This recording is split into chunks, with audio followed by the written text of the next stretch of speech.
Miguel, mi prometido, me llamó aquella mañana para decir que debíamos posponer la boda una vez más. Según él, había problemas económicos y necesitaba enfocarse en resolver asuntos financieros urgentes en la empresa. Era la tercera vez en pocos meses que aplazábamos nuestro matrimonio.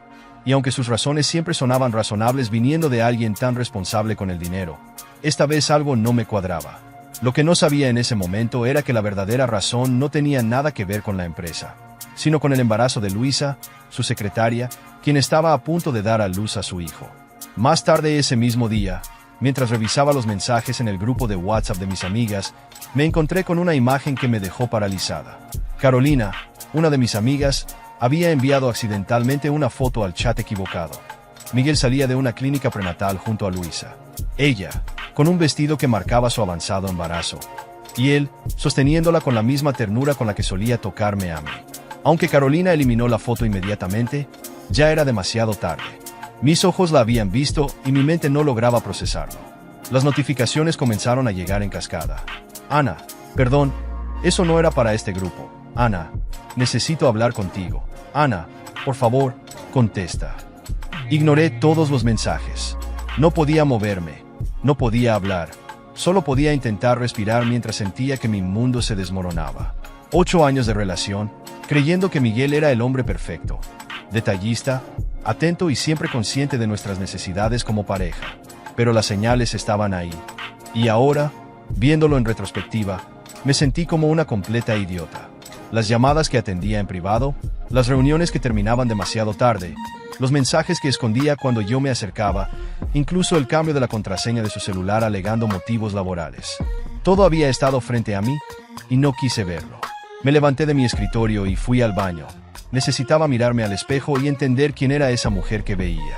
Tenía 32 años, un puesto de gerente en una multinacional, ganaba mi propio dinero y aún así me sentía completamente traicionada y ridícula. En ese momento, mi teléfono vibró nuevamente. Era un mensaje de Luisa. Ana, sé que no me conoces, pero necesitamos hablar. Es sobre Miguel, hay cosas que deberías saber. ¿Qué podía decirme la amante de mi prometido que yo no supiera ya? Con las manos temblando, estuve a punto de responder, pero me detuve. Si iba a enfrentar esta situación, debía hacerlo preparada. Volví a mi escritorio y, con la mente fría, busqué toda la información que necesitaba. En menos de una hora encontré lo que Miguel había estado escondiendo. Pagos mensuales de alquiler para un apartamento que había mantenido para Luisa durante más de un año, muebles, ropa de bebé, todo financiado con el dinero que decía que no teníamos para la boda. Incluso había comprado regalos que jamás llegaron a mis manos. Los dólares que debían ser para nuestra vida juntos, los había invertido en construir una vida secreta. A las 6 de la tarde, cuando la oficina se había vaciado, recibí un mensaje de Miguel. Cenamos esta noche. Tengo algo importante que hablar contigo sobre la boda. Mi estómago se revolvió. Planeaba decirme la verdad o prepararía otra mentira. Respondí con frialdad. Claro, en mi departamento a las 8. Perfecto. Llevo esa botella de vino que tanto te gusta, contestó. Incluso cuando estaba a punto de destrozar mi vida, seguía siendo el hombre detallista que yo creía conocer. Camino a casa, mi mente iba en piloto automático, repasando una y otra vez cómo enfrentaría a Miguel y cerraría definitivamente este capítulo de mi vida. No solo había traicionado mi confianza, sino que había usado nuestras finanzas y mi amor como herramientas para mantener su doble vida. Esa noche, todo cambiaría. Fui a una farmacia y compré una prueba de embarazo, no porque creyera estar embarazada, sino porque necesitaba algo que justificara mi presencia en la clínica prenatal donde Carolina nos había visto. Al llegar a casa, recogí todas las revistas de novias, muestras de invitaciones y catálogos de vestidos, y los metí en una caja que escondí en el fondo del armario. Luego me senté en el sofá con la prueba de embarazo en una mano y el teléfono en la otra, viendo el mensaje de Luisa aún sin respuesta. A las 8 en punto sonó el timbre. Miguel siempre fue puntual, algo que antes admiraba, pero que ahora me irritaba. Lo dejé esperar unos minutos mientras me aseguraba frente al espejo de que mi rostro no revelara lo que sabía. Al abrir la puerta, ahí estaba él, con su traje de oficina, una botella de vino en una mano y su maletín en la otra. Me dio un beso en la mejilla, un gesto que se sintió más como una bofetada. ¿Día pesado?, preguntó mientras entraba, aflojando la corbata. Tú también te ves cansado, respondí, observando las ojeras bajo sus ojos. Me pregunté si eran por el estrés de mantener tantas mentiras o por las noches que pasaba con Luisa. Miguel fue directo a la cocina buscando el sacacorchos en su lugar habitual, como si todavía todo fuera normal. Conocía mi departamento como la palma de su mano. Habíamos pasado incontables noches aquí soñando con nuestro futuro, un futuro que ahora se desmoronaba. Ana, comenzó mientras servía el vino, sobre lo que hablamos esta mañana.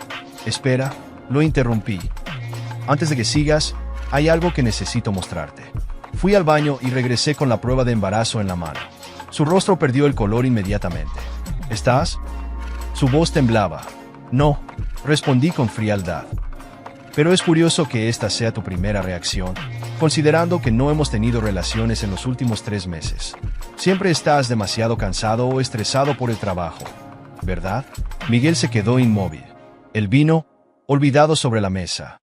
También es curioso, continué, que haya comprado esta prueba en la misma farmacia de la clínica prenatal donde estuviste esta mañana con Luisa. Miguel intentó defenderse. Ana, yo no quiero excusas. Quiero la verdad. Por una vez en tu vida, sé honesto conmigo. Se dejó caer en el sofá, hundiendo la cabeza entre las manos. ¿Cómo te enteraste? ¿Eso es lo único que te importa? ¿Cómo me enteré? ¿Y no el hecho de que has estado llevando una doble vida? Intentó protestar débilmente. Las cosas se complicaron. ¿Complicaron? ¿Como el apartamento que le alquilaste hace un año? ¿O los muebles que compraste para el cuarto del bebé? ¿O tal vez te refieres a las mentiras sobre los problemas financieros que alegabas para justificar dónde iba todo el dinero? Miguel me miró con los ojos abiertos de par en par, sorprendido de que supiera tanto. Luisa me contactó. Mentí, buscando una reacción. Parece que tiene mucho que contar. Su alarma fue evidente. ¿Hablaste con Luisa? ¿Qué te dijo? Su reacción me confirmó que había más secretos. ¿Por qué no me lo dices tú? ¿Qué más estás ocultando? Miguel comenzó a caminar nervioso por la sala, un hábito suyo cuando estaba acorralado. Ana, esto no es tan simple como parece. Déjame simplificarlo por ti. Embarazaste a tu secretaria mientras estábamos comprometidos. Le montaste una vida paralela con los dólares que supuestamente estabas ahorrando para nuestra boda. Y ahora, en lugar de ser honesto, sigues mintiendo. ¿Qué más falta? Miguel se detuvo, con la mirada baja. El bebé, murmuró, pero se detuvo. ¿Qué pasa con el bebé? Presioné. Él levantó la vista lentamente y susurró. No es el primero. El silencio que siguió fue ensordecedor. Sentí que mis piernas no podían sostenerme y me senté. ¿Qué quieres decir? Miguel tomó aire antes de soltarlo todo. Luisa y yo llevamos 3 años juntos. Tuvimos un bebé hace 2 años, pero lo perdió. Este embarazo es nuestro segundo intento. 3 años.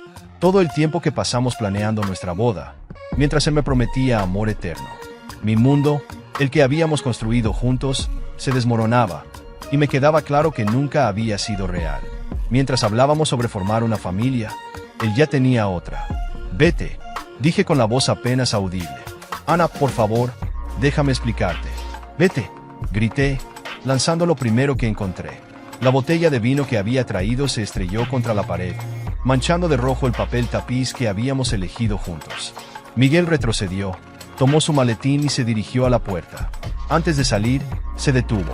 Lo siento, dijo. Nunca quise lastimarte. Pero lo hiciste, respondí. Y ni siquiera tuviste el valor de ser honesto. Cuando se fue, me quedé sentada en la oscuridad, mirando la mancha de vino en la pared. Mi teléfono vibró. Era otro mensaje de Luisa. Podemos vernos mañana. Hay algo que necesitas saber sobre Miguel y su familia. No eres la única a quien ha engañado. Acordamos encontrarnos en un café discreto. Elegí una mesa en el rincón más apartado y esperé, jugando nerviosamente con mi taza de café. Cuando Luisa llegó, su embarazo era aún más evidente de lo que mostraba la foto. Se sentó con dificultad, acariciando su vientre de forma protectora. Gracias por venir, dijo con una voz más suave de lo que esperaba. No había hostilidad en sus ojos, solo un cansancio profundo que me resultaba familiar. ¿Por qué querías verme? Pregunté directamente, sin ánimo de cortesías. Porque mereces saber la verdad, no solo sobre Miguel, sino sobre su familia, respondió mientras sacaba una carpeta de su bolso y la ponía sobre la mesa. ¿Sabías que Miguel ya está casado? El café se atascó en mi garganta. ¿Qué? Se casó hace 5 años en Argentina. Su esposa se llama Valentina y tienen 2 hijos. Abrió la carpeta y comenzó a mostrarme documentos. Un certificado de matrimonio, fotos familiares estados de cuenta que mostraban transferencias regulares a una cuenta en Buenos Aires. ¿Cómo conseguiste esto?, logré preguntar mientras las imágenes pasaban frente a mis ojos. En una de ellas, Miguel estaba con una mujer hermosa y 2 niños pequeños, todos sonriendo a la cámara en lo que parecía una reciente fiesta navideña. Trabajo como su secretaria, ¿recuerdas? Tengo acceso a muchos de sus documentos. Al principio no sabía nada. Me enamoré de él como una tonta, creyendo que era un hombre divorciado. Cuando perdí nuestro primer bebé, me prometió que dejaría todo por mí, que solo necesitaba tiempo para arreglar sus asuntos. Se detuvo para tomar un sorbo de agua, su mano temblando ligeramente. Fue después de esa pérdida cuando empecé a investigar. Necesitaba entender por qué nunca podíamos hacer planes concretos, porque siempre había excusas. Entonces encontré todo esto. ¿Por qué no lo dejaste cuando lo descubriste?, pregunté, aunque ya intuía la respuesta. Estaba devastada por la pérdida del bebé. Miguel era mi único apoyo.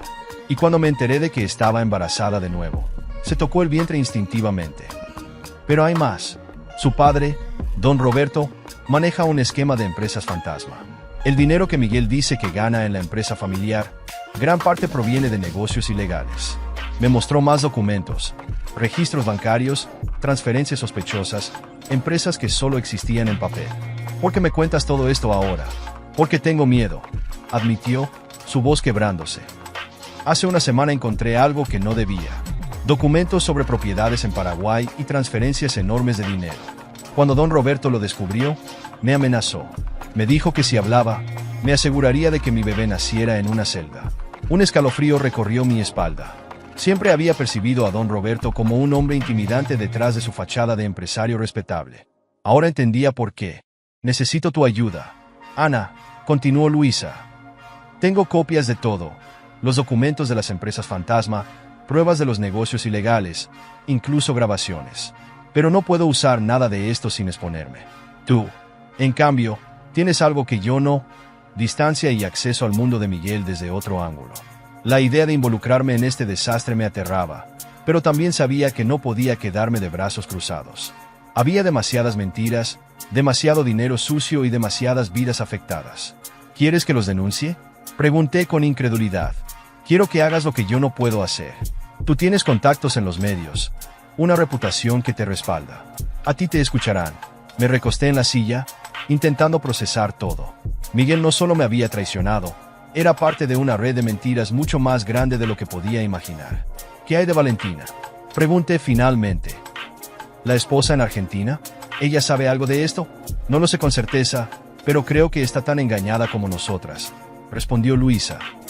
Según los documentos, Miguel le envía dinero regularmente, pero siempre a través de cuentas que parecen legítimas. Mi teléfono vibró, interrumpiendo nuestra conversación. Era un mensaje de Miguel. Ana, por favor, necesitamos hablar. Las cosas no son como parecen.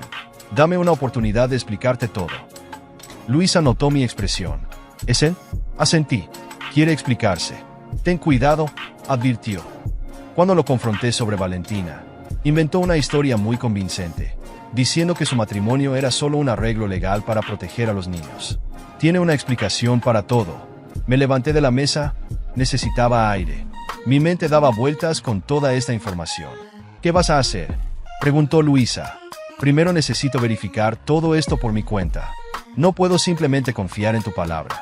Lo entiendo, pero por favor, ten cuidado. Esta familia no es lo que aparenta. Mientras caminaba hacia mi auto, otro mensaje de Miguel llegó. Estaré en tu departamento en 1 hora. Por favor, escúchame. Hay cosas que necesitas saber. Decidí no esperarlo en mi departamento. En su lugar, manejé directamente a su oficina. Si quería respuestas, las obtendría en su territorio, donde guardaba todos sus secretos. Usé la llave que me había dado años atrás, cuando decía confiar plenamente en mí. ¡Qué ironía! La oficina estaba a oscura, iluminada solo por las luces de la ciudad que entraban por los ventanales. Conocía bien este lugar. Había pasado muchas noches aquí, esperándolo mientras él trabajaba. Ahora me preguntaba cuántas de esas noches realmente las pasó conectado por videollamada con su familia en Argentina. Encendí su computadora. La contraseña fue fácil: la fecha de nacimiento de sus hijos argentinos. Típico de Miguel, usar algo que nadie sospecharía porque nadie sabía de su existencia. En menos de 1 hora encontré todo lo que necesitaba: correos, documentos, fotos, transferencias bancarias. Luisa no había mentido. Mi teléfono sonó. Era Miguel. ¿Dónde estás? Estoy en tu departamento. En tu oficina, respondí secamente. Pensé que sería un mejor lugar para hablar sobre Valentina y los niños. El silencio al otro lado de la línea fue ensordecedor. No te muevas, dijo finalmente. Voy para allá. Mientras esperaba, seguí explorando. Cada archivo revelaba una nueva mentira.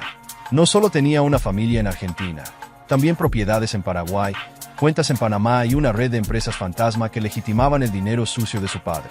Encontré fotos familiares guardadas en una carpeta encriptada. Cumpleaños, navidades, vacaciones.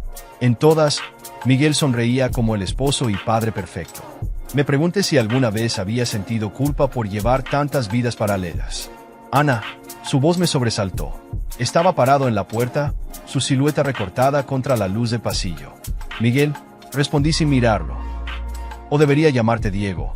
Veo que ese es el nombre que usas en Paraguay. Se acercó lentamente. Puedo explicarlo todo. ¿En serio? Dije, mi voz gélida. ¿Puedes explicar por qué le mentiste a 3 mujeres diferentes? ¿Por qué tienes 2 familias? ¿O por qué ayudas a tu padre a lavar dinero? Las cosas no son tan simples, comenzó, usando ese tono condescendiente que ahora me resultaba insoportable. No, entonces explícame. Explícame por qué le envías dinero mensualmente a tu esposa en Argentina mientras le dices a Luisa que no puedes costear un apartamento más grande para ella y el bebé. Explícame por qué me hablabas de problemas financieros mientras comprabas propiedades en el extranjero y movías dólares entre cuentas en Panamá. Su silencio fue todo lo que necesitaba para confirmar que había llegado al final del camino. Paraguay se dejó caer pesadamente en el sofá de su oficina. Por primera vez, lo vi derrotado. Todo esto comenzó con mi padre, dijo, su voz cargada de cansancio. Él inició todo. El matrimonio en Argentina fue arreglado. Necesitábamos una conexión con la familia de Valentina para expandir los negocios. Pero me enamoré de ti, Ana. Eso fue real. Y lo de Luisa también fue real. Luisa fue un error. Estaba vulnerable. Mi matrimonio con Valentina era una farsa. Y tú estabas tan enfocada en tu carrera. No te atrevas. Lo interrumpí, sintiendo como la ira crecía dentro de mí. No te atrevas a culparnos a nosotras por tus decisiones. Él suspiró, derrotado. ¿Qué quieres de mí, Ana? ¿Dinero? ¿Venganza? Te daré lo que quieras, pero por favor, no hagas público nada de esto. Mi padre. Tu padre es un criminal, lo interrumpí nuevamente. Y tú lo has estado ayudando todos estos años. No entiendes lo que él es capaz de hacer. Su voz temblaba. ¿Me estás amenazando? Te estoy advirtiendo, por tu propio bien. Me levanté y comencé a recoger mis cosas. Había escuchado suficiente. Ana, espera. ¿Qué vas a hacer? Me detuve en la puerta y lo miré. El hombre que alguna vez amé ahora parecía patético, asustado de su propio padre, incapaz de enfrentar las consecuencias de sus acciones. Voy a hacer lo que tú nunca tuviste el valor de hacer, respondí. Voy a decir la verdad. Salí de la oficina con una memoria USB llena de pruebas y un plan formándose en mi mente. No sería una venganza impulsiva, sino algo metódico, calculado y devastador. Mi primer paso fue contactar a Carolina, mi mejor amiga y periodista. Necesito tu ayuda, le dije por teléfono. Tengo una historia que te va a interesar. La noticia explotó un domingo por la mañana. Carolina hizo un trabajo impecable, investigando cada detalle y conectando los puntos. El artículo ocupó la primera plana del periódico más importante del país. Empresario local involucrado en red de lavado de dinero internacional. No mencionaba los matrimonios múltiples de Miguel ni sus infidelidades, ya que eso habría distraído del verdadero crimen. En cambio, se enfocaba en las empresas fantasma, propiedades no declaradas y conexiones con negocios ilegales. Todo estaba respaldado con documentos, testimonios y pruebas irrefutables. La reacción fue inmediata. Para el mediodía, la policía había allanado las oficinas de la empresa. Don Roberto y Miguel fueron los primeros en ser arrestados. Los vi salir esposados en las noticias, padre e hijo, ambos con la misma expresión de incredulidad, como si nunca hubieran imaginado que sus acciones tendrían consecuencias. Esa misma tarde, Luisa me llamó. Su voz era una mezcla de alivio y preocupación. ¿Estás segura de esto?, preguntó. Don Roberto tiene conexiones. Ya no las tiene, respondí con firmeza. Su respuesta llegó al día siguiente. Gracias, escribió.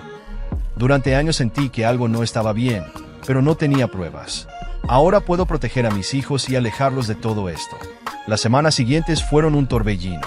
Tuve que testificar, entregar documentos y responder preguntas. La investigación se expandió, revelando una red de corrupción que abarcaba varios países. Cada día traía nuevas revelaciones y más arrestos. Miguel intentó contactarme desde la cárcel. Sus mensajes llegaban a través de su abogado. Súplicas, promesas, incluso amenazas veladas. No respondía ninguno. El hombre que una vez amé había desaparecido hace mucho, si es que alguna vez existió realmente. Un mes después del arresto, recibí una visita inesperada en mi oficina. Era la madre de Miguel. ¿Vienes a reclamarme?, pregunté, preparándome para otro enfrentamiento. No, respondió mientras se sentaba pesadamente. Vengo a agradecerte. La miré sorprendida. Durante años vi cómo Roberto corrompía a nuestro hijo, continuó. Lo convirtió en una versión de sí mismo. Manipulador, mentiroso, incapaz de amar realmente. Debí detenerlo antes, pero tenía miedo. Tú hiciste lo que yo nunca me atreví. Sus palabras me dejaron sin aliento. ¿Qué pasará ahora?, pregunté. Roberto y Miguel enfrentarán las consecuencias de sus actos. Y tal vez, por primera vez, nuestra familia pueda encontrar algo de paz. Salí de esa conversación con una mezcla de emociones. Lo que comenzó como una traición personal había destapado algo mucho más grande. Una red de mentiras, dinero ilícito y poder corrompido. Y, aunque el precio había sido alto, sabía que finalmente estaba del lado correcto de la historia.